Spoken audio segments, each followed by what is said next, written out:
Hey guys, आज हम लेके आए हैं आपके लिए क्लास 10th का चैप्टर नंबर फर्स्ट इलेक्ट्रिसिटी का पार्ट नंबर थर्ड। लास्ट के सेकंड पार्ट में हम लोगों ने कवर किया था इलेक्ट्रिक सर्किट, इलेक्ट्रिक करंट और कुछ सिंबल्स के बारे में हम लोगों ने जाना था। आज की इस वीडियो में हम लोग विस्तार से चर्चा कर रहे होंगे इस ओम्स लॉ के ऊपर। आखिर ये ओम्स लॉ है क्या, ये इसका नाम ओम्स लॉ क्यों पड़ा और इसके क्या क्या कंडीशन है, ये ओम्स लॉ कब एप्लीकेबल होता है, ये सारी चीजों के बारे में आज हम बात करेंगे। और ये बोर्ड के पॉइंट ऑफ व्यू से बहुत ही ज्यादा इंपॉर्टेंट है। ये देखिए, very important topic for board exam 2022। चीज समझ में आ रही है? ये देखिए, और ये डिफिनेशन है ओम्स लॉ की जो कि 2 और 3 मार्क्स में हर साल पेपर में ही आता है। ये एक ऐसी चीज है 10th के पेपर में जो आती है वो हर साल आती है, कभी भी ऐसा नहीं हुआ है कि ये चीज ना आई हो। तो बिना टाइम बर्बाद किए वीडियो को स्टार्ट करते हैं।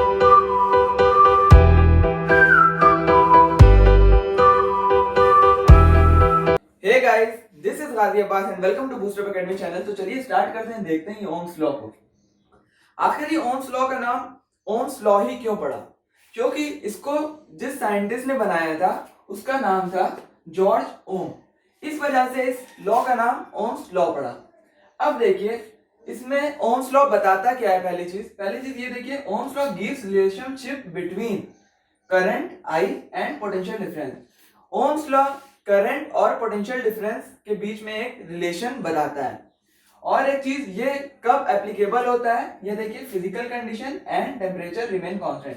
जब फिजिकल कंडीशन और टेम्परेचर कांस्टेंट रहता है तब ये लॉ एप्लीकेबल होता है। इसमें देखिए, सबसे पहले ये V क्या होता है, पोटेंशियल डिफरेंस, I क्या होता है, करंट, और ये R क्या होता है, रेजिस्टेंस। इनके बारे में अभी मैं आपको बताता हूं। अब देखिए, अब बात हम लोग कर लेते हैं ये ओम्स लॉ की डिफिनेशन की, जो कि 2 या 3 मार्क्स में हमेशा बोर्ड एग्जाम में आता है। तो देखिए definition, at a constant temperature. ये देखिए, ये कांस्टेंट टेम्परेचर जो है ये बहुत ही इंपॉर्टेंट चीज है। ये अगर आप नहीं लिखिएगा, पूरी डिफिनेशन लिख दीजिए ये चीज, और नहीं लिखिएगा तब आपको एक भी मार्क्स नहीं मिलेंगे। तो देखिए definition, at a constant temperature the current flowing through a conductor is directly proportional to the potential difference across the end. आपको मैंने बताया था कि ये रिलेशन बताता है करंट और पोटेंशियल डिफरेंस का। इसमें भी यही चीज बताई है, लेकिन इसमें एक और चीज ऐड की हुई है जो इसकी कंडीशन है कांस्टेंट टेम्परेचर। ये ऐसा रिलेशन कब बताता है, जब कांस्टेंट टेम्परेचर होता है और कांस्टेंट फिजिकल कंडीशन होती है तब। अब देखिए, I is directly proportional to V। ये है डायरेक्टली प्रोपोर्शनल का साइन, ठीक है। अब आप पूछेंगे कि ये डायरेक्टली प्रोपोर्शनल होता क्या है। जैसे एक चीज समझिए, जैसे कि हम आपको एग्जांपल बताते हैं। अगर आप रेस्टोरेंट में किसी देखिए, जितने ज्यादा रेस्टोरेंट में कस्टमर जाएंगे उतनी ही ज्यादा वहां की क्या होगी, सेल होगी, उतनी ही ज्यादा वहां के लोग कमाएंगे। बात समझ में आ रही?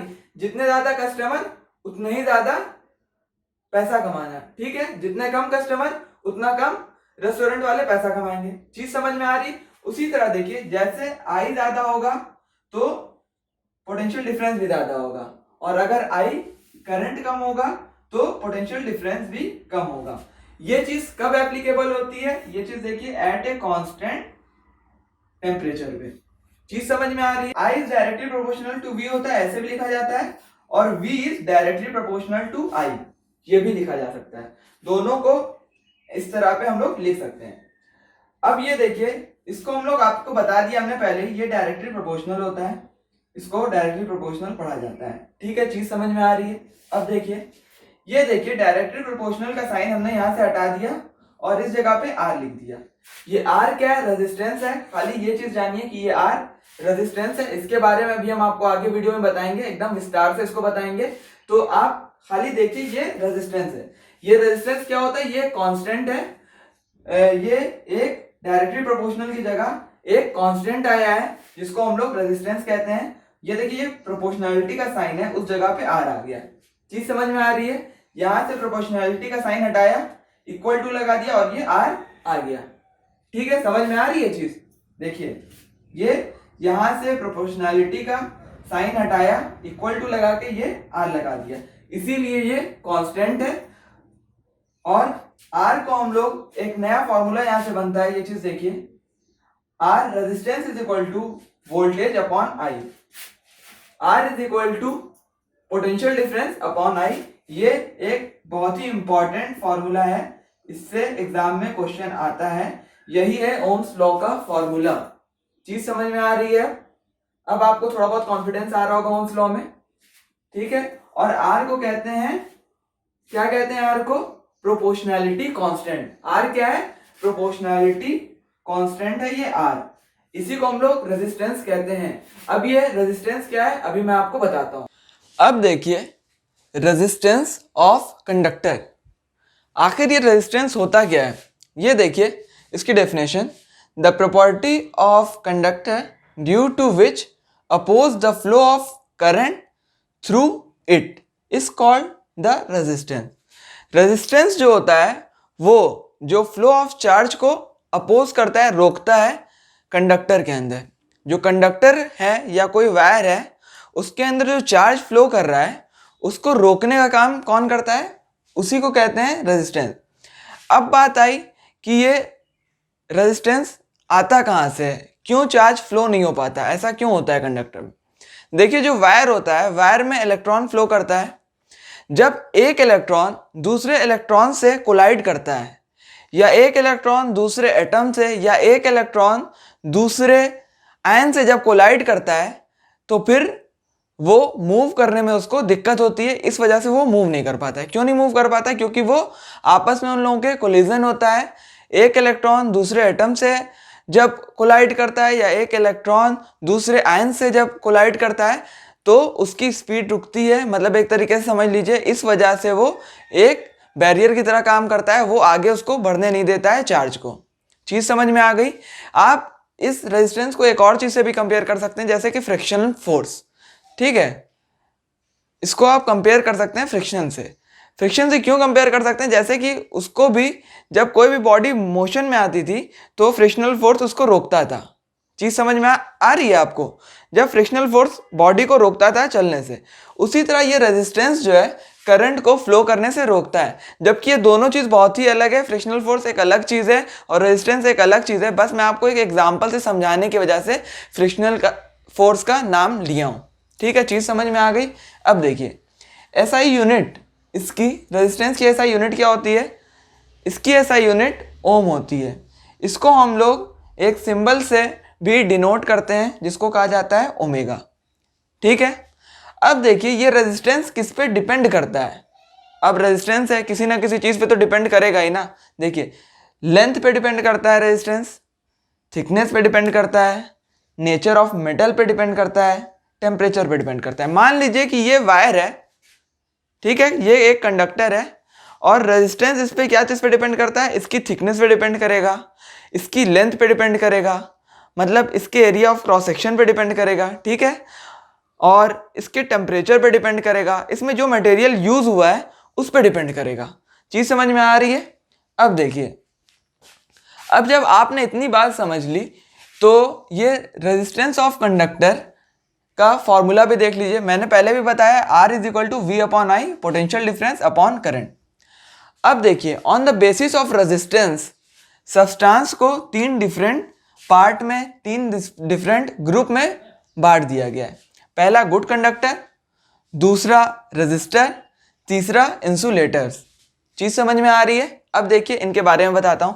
दो substance which have very low electric resistance, जिसमें बहुत ही कम इलेक्ट्रिक रेजिस्टेंस रहता है, जैसे कि वायर। एग्जांपल देख लीजिए, electric wire are made up of copper.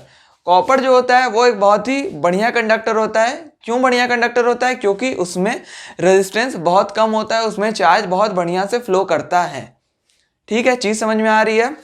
अब ये देखिए उसी तरह रेजिस्टर, इसमें थोड़ा सा हाई इलेक्ट्रिकल रेजिस्टेंस होता है, और ये किस में यूज होता है? Heating element nichrome wire. जैसे कि आपके घर में हीटर वगैरह होगा, रूम हीटर में जो वायर यूज होता है, जो आपकी घर में आयरन वगैरह होगा उसमें जो वायर यूज होता है वो नाइक्रोम होता है, और इसको हम लोग कहते हैं रेजिस्टर्स, ठीक है। अब इंसुलेटर, इसमें क्या होता है? इसमें जो रेजिस्टेंस होता है वो इनफाइनाइटली हाई होता है, बहुत ही हाई होता है। हाई नहीं, बहुत हाई होता है। इसकी वजह से इसमें इलेक्ट्रॉन फ्लो ही नहीं कर पाता है। इसका एग्जांपल है रबर, वुड। इसी वजह से फ्री इलेक्ट्रॉन ही की वजह से तो करंट फ्लो करता है। अगर फ्री इलेक्ट्रॉन नहीं रहेगा तो इलेक्ट्रॉन मूव ही नहीं कर पाएगा, इस वजह से उसमें इलेक्ट्रिसिटी पास नहीं होती है, तो वो होता है इंसुलेटर। ठीक है, चीज समझ में आ गई। अब बात करते हैं, देखिए graph between V and I, voltage and current के बीच में आप ग्राफ देखते हैं कैसा बनता है। सबसे पहले ग्राफ बनाने से पहले हमको ये जानना रहता है, देखिए I is directly proportional to V। I और V के बीच में ग्राफ बनाना है तो हमको ये पता रहेगा, ये प्रोपोर्शनैलिटी साइन पता रहेगा, डायरेक्टली प्रोपोर्शनल है कि इनवर्सली प्रोपोर्शनल है। अगर डायरेक्टली प्रोपोर्शनल रहता है तो लाइन स्ट्रेट बनती है। देखिए I is directly proportional to V and I is inversely proportional to R। ठीक है, अब कुछ क्वेश्चन इस तरह भी आते हैं, देखिए पोटेंशियल डिफरेंस को अगर हम डबल कर देंगे, पोटेंशियल डिफरेंस अगर डबल करेंगे तो करंट भी डबल होगा, क्योंकि I is directly proportional to V है।